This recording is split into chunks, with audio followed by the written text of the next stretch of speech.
Buenas tardes, señoras y señores, bienvenidos al atardecer de este lunes día 13 de enero de 2015. Empezaré por contarles que hoy hemos conocido un auto judicial. Para variar tenemos que irnos a la sede judicial para encontrar lo más engranado de la información diaria que un gobierno en su sano juicio debería, contemplar con cierta preocupación. El juez del Tribunal Supremo, que está investigando al fiscal general del Estado, hoy le ha citado a declarar como imputado a finales de este mes. Y en el auto en el que le cita, pues razona de una manera muy parecida a como habíamos razonado todos los ciudadanos con los datos que teníamos después del presunto delito de revelación de secretos cometido por el fiscal general del Estado. Es decir, el juez del Tribunal Supremo, con todas las pruebas que ha podido ir manejando, con los testimonios que ha ido obteniendo y de las pesquisas de la UCO, llega a la conclusión provisional de que el famoso email del novio de Isabel Díaz Ayuso, el que se cruzaba con los fiscales que estaban investigándole por el fraude de Hacienda, salió de la Fiscalía General del Estado con destino a Presidencia del Gobierno. Ese correo llegó a Presidencia del Gobierno porque se lo dio el fiscal general del Estado. Y una vez que llegó a la Presidencia del Gobierno, se puso a disposición de Juan Lobato, que entonces era el portavoz parlamentario del PSOE en la Asamblea de Madrid, para que él lo utilizara en un pleno de esa Asamblea. Y cuando el propio Juan Lobato pone en duda el origen de ese papel y dice, oye, esto o sabemos muy bien cuál es el origen o va a parecer que nos lo ha dado el fiscal general del Estado. Todo esto lo cuenta el juez en el auto del que estoy haciendo ahora mismo un resumen. A partir de ese instante es cuando desde Presidencia del Gobierno, sigue razonando el juez, se le hace llegar a elplural.com para que el Plural lo publique y una vez publicado ya se pudiera utilizar con la cobertura de que está haciendo referencia el señor Lobato a un documento publicado por la prensa. Claro, el hecho de que el juez, después de haber visto todas las pruebas y después de haber escuchado todos los testimonios, llegue a ese razonamiento, que es el que todos teníamos, insisto, a un gobierno en su sano juicio debería hacerle recapacitar. Es más, el juez en ese auto se toma también la molestia de defender de manera ardorosa a la UCO, porque estaba siendo muy criticada la UCO, entre otras cosas por la Fiscalía, que defiende al fiscal general del Estado. La Fiscalía no tiene por qué defender, salvo en el caso que nos ocupa, donde los fiscales parece que actúen como defensores del fiscal general del Estado. Bueno, pues el juez lo que señala es que las aportaciones de la UCO han tenido un peso muy trascendente. Y les entrecomilla una frase del juez. Conviene no olvidar las notas de imparcialidad y objetividad en el proceder de un organismo como es esta unidad, que dicho sea de paso, ha venido contando con el beneplácito del Ministerio Fiscal en otras causas en las que se ha apoyado habitualmente en sus informes para mantener sus tesis acusatorias. De la manera que se estaba tratando de descalificar a la UCO para dejar, sin sustancia las pruebas documentales más vehementes contra el fiscal general del Estado. Y el juez del Tribunal Supremo lo que hace es que defiende a la UCO y cita al fiscal general del Estado, insisto, en calidad de imputado, de investigado, a finales de mes. Conozcamos desde ese punto de vista los datos que nos ofrece a partir de ahora Miguel Ángel Pérez. Buenas tardes. El magistrado del Tribunal Supremo, Ángel Luis Hurtado, ha acordado citar como investigados en la causa que sigue por un delito de revelación de secretos al fiscal general del Estado, Álvaro García Ortiz, el 29 de enero y a la fiscal jefe provincial de Madrid, Pilar Rodríguez, al día siguiente. Todo ello en el marco de la investigación abierta tras la filtración contra el novio de la presidenta madrileña Isabel Díaz Ayuso. El instructor considera apuntalada la presunta participación de ambos en los hechos delictivos objeto de la presente causa tras las diligencias desarrolladas hasta la fecha, en particular en los informes elaborados por la Unidad Central Operativa de la Guardia Civil UCO. En un auto de 14 páginas al que ha tenido acceso Libertad Digital, el magistrado acuerda extender la condición de investigado al teniente fiscal de la Secretaría Técnica, Diego Villafañe, que tendrá que declarar como imputado el 5 de febrero, por cuanto entiende que de manera coordinada con los otros dos investigados, es decir, García Ortiz y Pilar Rodríguez, se podría haber concertado para revelar secretos o informaciones reservadas relativas a otro ciudadano de los que habrían tenido conocimiento por razón de su oficio o cargo y que no deberían haber sido divulgados. El instructor destaca además que con salida de la Fiscalía General del Estado y destino Presidencia del Gobierno circuló el mismo correo filtrado de fecha 2 de febrero de 2024. Bueno, este es el hecho informativo relevante desde mi punto de vista en el día de hoy lunes. Y este hecho informativo relevante ha sido naturalmente utilizado por los actores de la vida política en beneficio de sus respectivos intereses. El principal partido de la oposición, ¿qué está haciendo? Pues jalear este auto judicial, precisamente para arremeter una vez más contra el presidente del Gobierno. Escuchen a Borja Sémper, que es el portavoz del Partido Popular. Este auto que hemos tenido oportunidad de conocer hoy es de un escándalo inédito en la política española. Que quien tiene la obligación de perseguir delitos, como es el fiscal general del Estado, sea investigado por la Comisión de Delitos Penales de tamaña gravedad y cuente a día de hoy con el apoyo cerrado del Gobierno de España, del Partido Socialista y de Sumar como miembros de ese Gobierno, es de un escándalo inédito. Bueno, no deja de ser una traca dialéctica, lo que dice el señor Sémper.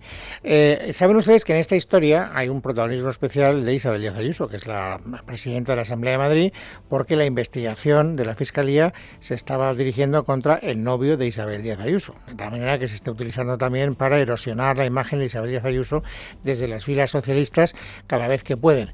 Y esa es la razón por la cual este asunto está siendo especialmente seguido por el Gobierno regional madrileño. Hoy ha salido el portavoz del Gobierno regional, que se llama Miguel Ángel García, y ha dicho esto del fiscal general del Estado.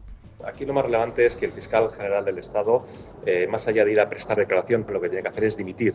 Y tiene que dimitir porque se ha saltado la ley que juró prometer y ha utilizado los medios de la Fiscalía para ponerse al servicio del Gobierno y el Gobierno para atacar a un adversario político, en este caso la presidenta de la Comunidad de Madrid. Bueno, esto es lo que dice el Partido Popular, que es el principal partido de la oposición. Pero ante este mismo hecho informativo, lo que dice la izquierda no se parece en nada. Es un espectáculo que por otra parte tampoco nos sorprende, forma parte del pan nuestro de cada día. Generalmente Podemos marca diferencias con respecto al Partido Socialista y con respecto a Sumar, pero en este caso concreto Podemos hace un discurso que suena exactamente igual que el discurso que hacen en esta misma materia tanto el Partido Socialista como Sumar. Escuchen a Pablo Fernández.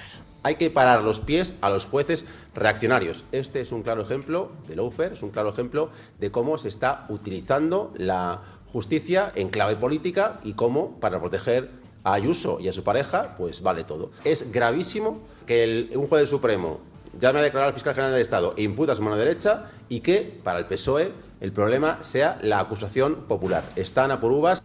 Están a por uvas y nosotros estamos verdaderamente ya mal acostumbrados, porque hemos terminado por interiorizar con toda la naturalidad del mundo que un tipo que se dedica a la política, un tal Pablo Fernández, que tampoco pertenece a la constelación, digamos, estelar de la política de nuestro país, se permite el lujo de decir que un juez del Tribunal Supremo está cometiendo un caso de lawfare. O sea, lo está acusando de prevaricar directamente a un juez del Supremo. Si esto hubiera ocurrido en otro contexto, hace algunos meses, pues probablemente estaría haciendo mucho ruido. Pero como todos los días hay alguien que hace alguna afirmación de esa misma categoría, pues entonces ya la hemos normalizado, la hemos interiorizado y ya lo asumimos con toda la naturalidad del mundo. Bueno, pues ¿qué le vamos a hacer? En todo caso, el Partido Socialista, insisto, debería estar muy preocupado por el auto del juez. De hecho, está preocupado por no solo la causa contra el fiscal general del Estado, sino otras muchas causas que están rodeando en el entorno más cercano, más próximo del presidente del Gobierno. De ahí que haya promovido una ley, de esto ya hablábamos a finales de la semana pasada, una proposición de ley que lo que pretende es cambiar la ley de enjuiciamiento criminal para que decaigan por distintos procedimientos todas las causas que en este momento amenazan la tranquilidad ambiental del presidente del Gobierno. Es una ley que ya ha sido bautizada periodísticamente como la Ley Begoña. Es una ley con nombres y apellidos, que está pensada para quitar absolutamente, para erradicar, para, en fin, pulverizar cualquier amenaza judicial que en este momento pueda inquietar el sueño de Pedro Sánchez Castejón. Hoy se ha producido, con respecto a esa proposición de ley, una iniciativa que me parece especialmente interesante, porque no procede de la clase política, procede de la clase judicial. La asociación mayoritaria de jueces de nuestro país, la APM, ha recurrido a Bruselas para llamar la atención sobre el contenido de esta ley y tratar, por esta vía, de frenarla, o por lo menos de intentarlo. Miguel Ángel Pérez. En un comunicado, la Asociación Profesional de la Magistratura, APM, señala que la proposición, de ser aprobada, limitará gravemente la investigación de hechos relacionados con la corrupción, favoreciendo su impunidad y, en aplicación de su disposición transitoria, puede determinar el archivo de la instrucción de determinadas causas penales que hoy se llevan a cabo en determinados juzgados y en la Sala Segunda del Tribunal Supremo y que son de todos conocidas por su trascendencia mediática por las personas que están siendo investigadas. La reforma propuesta, dicen, vacía de contenido la acusación popular regulada en el artículo 125 de la Constitución, restringiendo su ejercicio y vulnerando el derecho a la tutela judicial efectiva de las personas y entidades públicas y privadas. Por ello, dice la APM, hoy hemos dirigido sendos escritos a Roberta Metsola, presidenta del Parlamento Europeo, y a Ursula von der Leyen, presidenta de la Comisión Europea, expresando nuestra preocupación por lo que entendemos es un nuevo ataque a nuestro Estado de Derecho, solicitando su intervención. Esta reacción, como les decía hace un instante, procede del estamento judicial. Por eso me parece especialmente importante. Desde luego, en la política también está dando mucho que hablar y no para bien. Si vemos cuál es el argumentario de los partidos de la oposición, nos encontraremos aquí con una coincidencia bastante básica. Esta mañana ha estado Alberto Núñez Feijóo en Onda Cero y allí pues han hablado de muchas cosas. Entre otras cosas, Alsina le ha preguntado cómo es lógico por esta ley. Lo primero que ha dicho Feijóo, al ser preguntado, ha sido esto. Lo que pretende el Gobierno es prescindir de toda la tramitación, de todos los informes, Consejo de Estado, Consejo General del Poder Judicial, etcétera, hacer una propuesta del Grupo Parlamentario Socialista y llegar a una conclusión. La familia del presidente del Gobierno es inviolable. La impunidad parece que va a ser una de las consecuencias prácticas de esta ley. Claro, uno podrá decir, ¿esto es lo que persigue el Gobierno? Tenemos derecho a pensar que sí, pero que desde luego, si esa ley prospera, la consecuencia práctica va a ser la que está diciendo el señor Feijóo, no admite ninguna discusión. Porque esta no es una cuestión debatible, este es un hecho objetivo.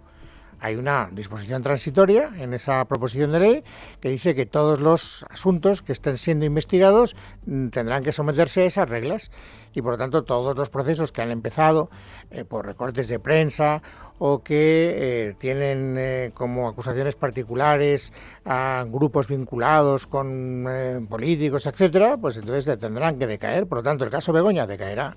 El caso del fiscal general del Estado decaerá y tantos otros. Y tantos otros. Eso es lo que a Alberto Núñez Feijóo le mueve a hacer en voz alta esta consideración. Estamos ante una medida más propia, ahora que está de moda, del régimen de Maduro, del régimen de Franco, que de un país democrático. Pues ¿hay algún parámetro, hay algún antecedente en el que un presidente del gobierno democrático saque una ley para que su mujer o su hermano no puedan ser juzgados en nuestro país? ¿Para interrumpir los juicios que se están celebrando? Saben ustedes que una de las reformas que plantea esta proposición de ley del gobierno socialista es evitar que se puedan abrir procedimientos judiciales por recortes de prensa, por informaciones periodísticas. Y esto, a lo mejor a una persona que no esté avisada o que no esté en el contexto, que no maneje, en fin, datos de lo que es la práctica habitual en el funcionamiento de los tribunales, pues le puede parecer incluso bien.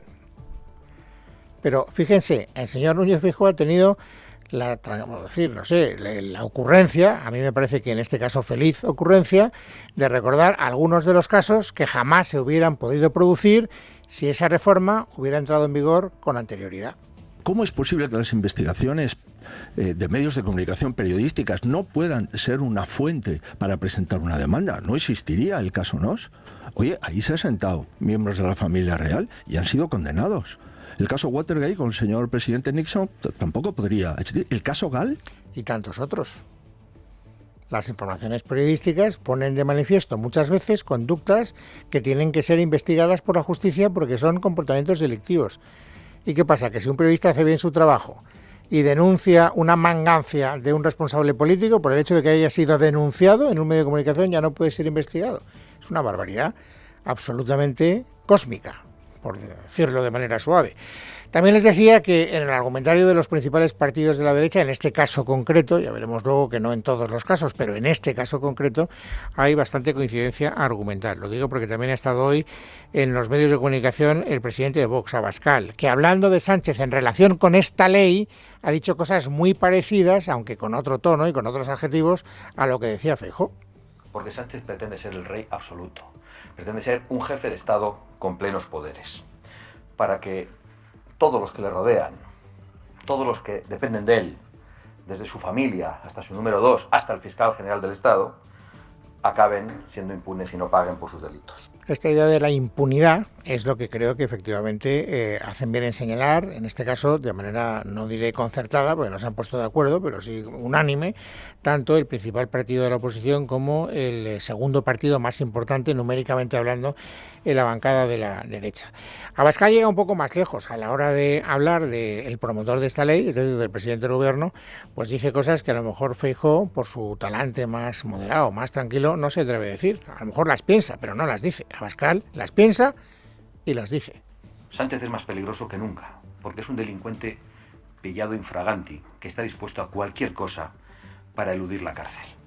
Es capaz de destruir el Estado de Derecho concentrando todos los poderes. Es capaz de liquidar la libertad de expresión. Es capaz, por supuesto, de mentir a los españoles en las elecciones. A ver si algunos se enteran de una vez. La pregunta que cabría hacerse, que de hecho se hacen muchas personas, la pregunta que entre otras cosas le ha hecho Carlos Alsina a Feijóo esta mañana en la entrevista en Onda Cero es, oiga, ¿y si las cosas en el país están tan manga por hombro? ¿Y si el presidente del gobierno está, en fin, dejando un rastro manifiestamente mejorable en su gestión como presidente del gobierno, ¿por qué no presentan ustedes una moción de censura? Y entonces, en la respuesta, Feijóo ha abierto un matiz, porque de la moción de censura se habla muchas veces, siempre ha dicho, señor Feijóo, ¿para qué la voy a presentar si no tengo mayoría? En este caso concreto ha dicho, hombre, si la moción de censura fuera para convocar elecciones y por lo tanto no tuviera que llegar a ningún pacto político de calado, a lo mejor Junts se animaba. Y en ese caso, tengan ustedes claro que la presentaría. Esa fórmula de una moción de censura para convocar elecciones creo que es en este momento lo que necesitaría nuestro país. Resetear la política española y volver a someter a las urnas el disparate permanente en el que vivimos por un gobierno que ha mentido a todos los españoles, que está incumpliendo de forma sistemática su programa electoral y que además tiene unos tics antidemocráticos peligrosísimos. La premisa previa, como les decía antes de escuchar al señor Feijóo, es que, según ha dejado claro en esa entrevista periodística, Feijóo tiene que asegurarse con carácter previo de que efectivamente Junts per Catalunya la va a apoyar. Y en ese caso, él, lo acaban de escuchar, la presentaría. Y esto es algo que a Abascal no le ha terminado de gustar.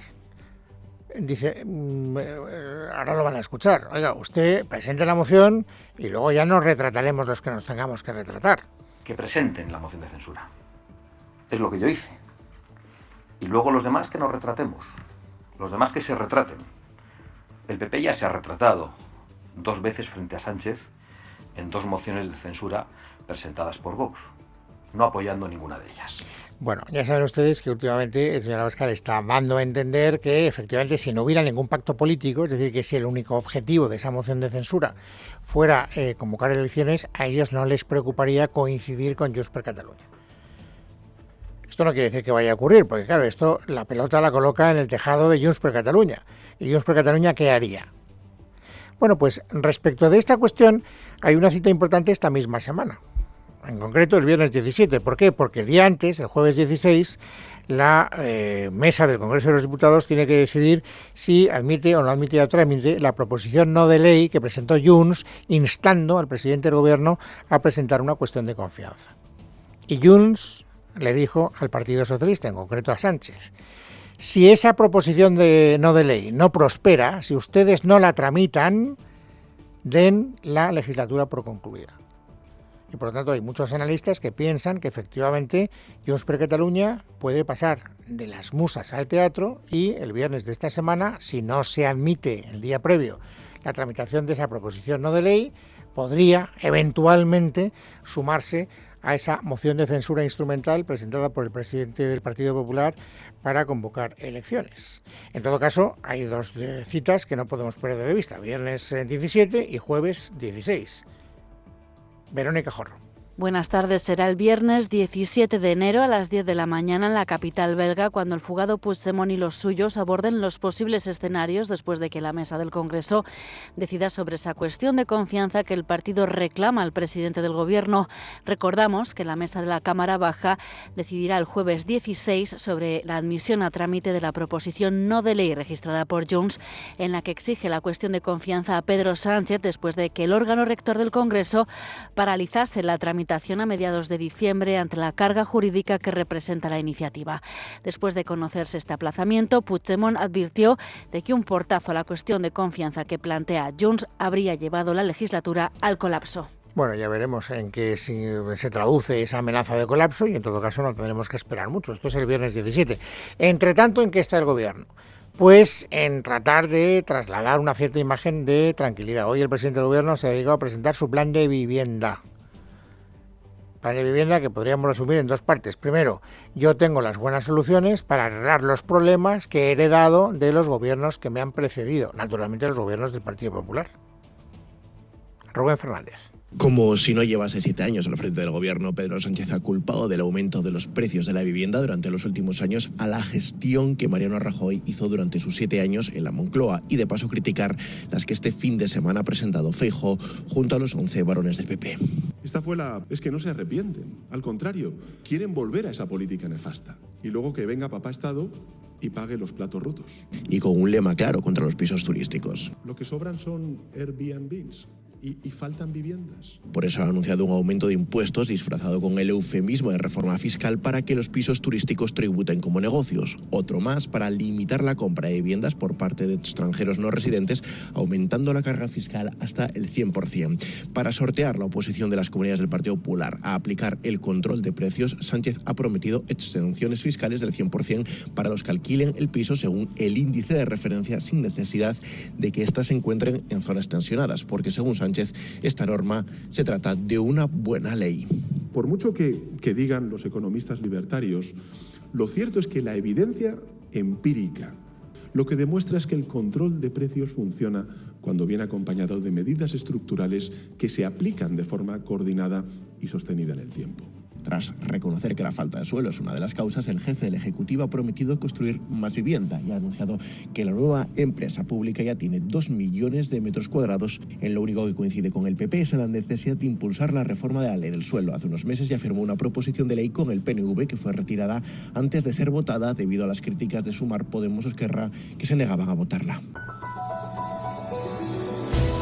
Es lunes, es 13 de enero de 2025. Vamos, amigos, ahora a completar el paisaje informativo sobresaliente del día. Ángeles Hernández, bienvenida, buenas tardes. Buenas tardes, Luis. José Luis Ábalos ha presentado en el Congreso sus argumentos por escrito en respuesta al suplicatorio solicitado por el Tribunal Supremo que busca levantar su inmunidad como diputado y permitir su investigación en el caso Koldo. El exministro y exsecretario de Organización del PSOE sostiene en su escrito que ha sido víctima de una maniobra de la derecha y la extrema derecha destinada a incriminarlo y desestabilizar el gobierno. El problema es que, en mi caso, es una estrategia de filtraciones, justamente entre la investigación y determinados medios, para ir generando un relato condenatorio que haga inevitable hoy estar aquí e estar imputado, y que además ha ido ganando intensidad.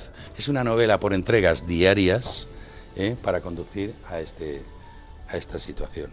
En Podemos continúan advirtiendo de que no apoyarán los presupuestos generales ya que no se cumplen las bases que se exigen desde la formación morada. Su portavoz María Teresa Fernández ha hecho referencia a romper las relaciones con Israel como primer requisito. Además, hoy Podemos ha reclamado al gobierno que impida la entrada del equipo de baloncesto Maccabi Haifa de Tel Aviv, que debe enfrentarse al Real Madrid mañana en un encuentro de la Euroliga de baloncesto, y a cualquier representante de su afición. Podemos no apoyará unos presupuestos generales de este gobierno si previamente no ha habido un acuerdo para romper relaciones con Israel, implementar un embargo total de armas, como decía también Pablo en materia de vivienda, bajar por ley un 40% el precio del alquiler, prohibir la venta de vivienda que no sea para residir e ilegalizar las pseudoempresas, en realidad comandos escuadristas de desocupación. En cuanto a Venezuela, el país registra 75 nuevos presos políticos en 11 días y Maduro continúa ilegalmente al frente. Estas han sido las declaraciones de la secretaria de Podemos sobre la situación.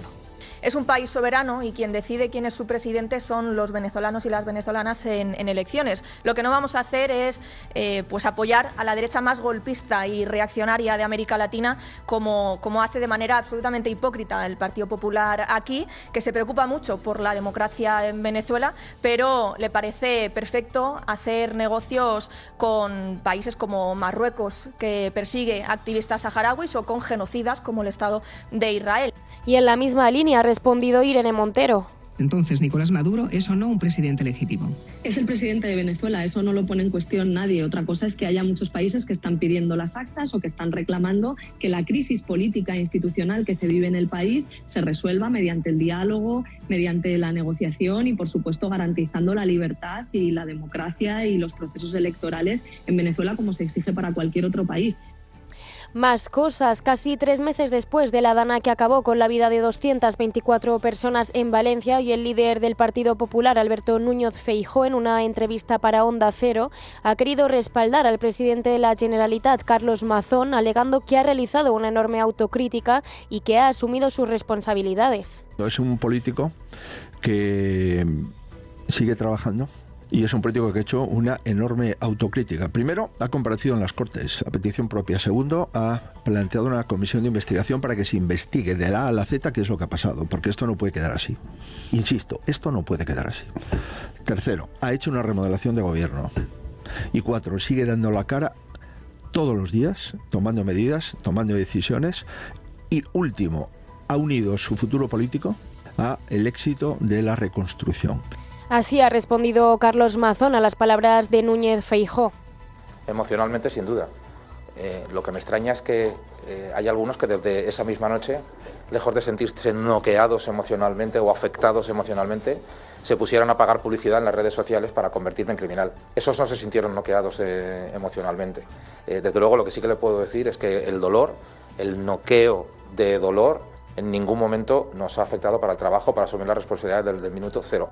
Por otra parte, el ministro de Asuntos Exteriores, Unión Europea y Cooperación, José Manuel Álvarez, en un acto ha instado a los embajadores españoles a respetar la soberanía nacional y los valores del derecho internacional. La integridad territorial, la soberanía, la igualdad soberana de todos los Estados es un principio fundamental de la Carta de Naciones Unidas que España protege y defiende, mucho más cuando se trata del propio territorio de la Unión Europea. E igual que España, el resto de los 26 Estados miembros, la defensa de los principios de la Carta de Naciones Unidas, de los valores de la Unión Europea y del derecho internacional es una parte central de la política exterior de España y de la acción exterior de Europa. Además, el ministro ha insistido en redoblar esfuerzos para que las lenguas cooficiales sean reconocidas en la Unión Europea y ha repetido que las noticias falsas y los bulos son una de las mayores amenazas a la democracia. En cuanto a sanidad, frente a la incertidumbre en cuanto al concurso de las aseguradoras que finaliza el 27 de enero, la ministra Mónica García ha cargado contra ellas al tacharlas de abandonar a sus mutualistas. La ministra ha querido tranquilizar al 1,5 millones de funcionarios de Muface ante el desconcierto. Pues el tema Muface acabará como quieran las aseguradoras que acabe, porque son las aseguradoras las que, haciendo números, han decidido que las personas, los mutualistas de Muface, no les son rentables. Y hay aseguradoras que han hecho cuentas, han visto que los funcionarios de Muface son mayores y les ha aumentado la siniestralidad, dicho por ellas mismas, y han visto que no les renta y han abandonado a sus mutualistas. Además, Mónica García ha rechazado que la sanidad pública vaya a eclosionar por atender a un 2% más de población. Y en un mes, hasta 5 tipos de enfermedades han afectado a más de la mitad de la población española. En algunas comunidades autónomas proponen volver a utilizar mascarillas en espacios concurridos como el transporte público. Por otro lado, los sindicatos médicos critican la insuficiencia de recursos, señalando que en algunos casos los pacientes deben esperar más de 12 horas para ser atendidos. Luis Colom.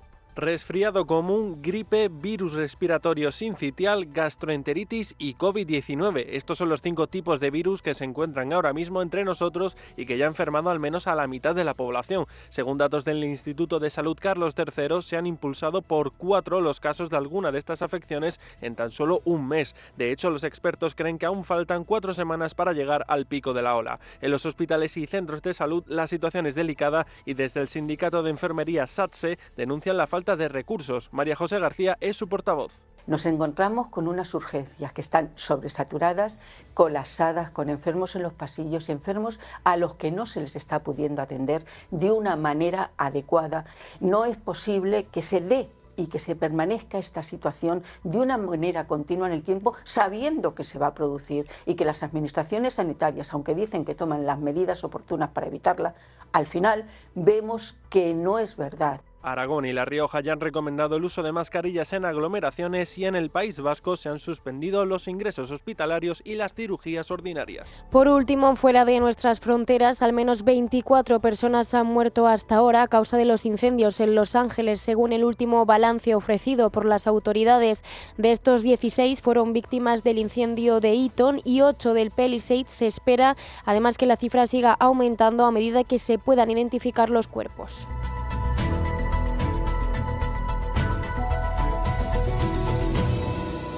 En casa de Herrero, Es Radio.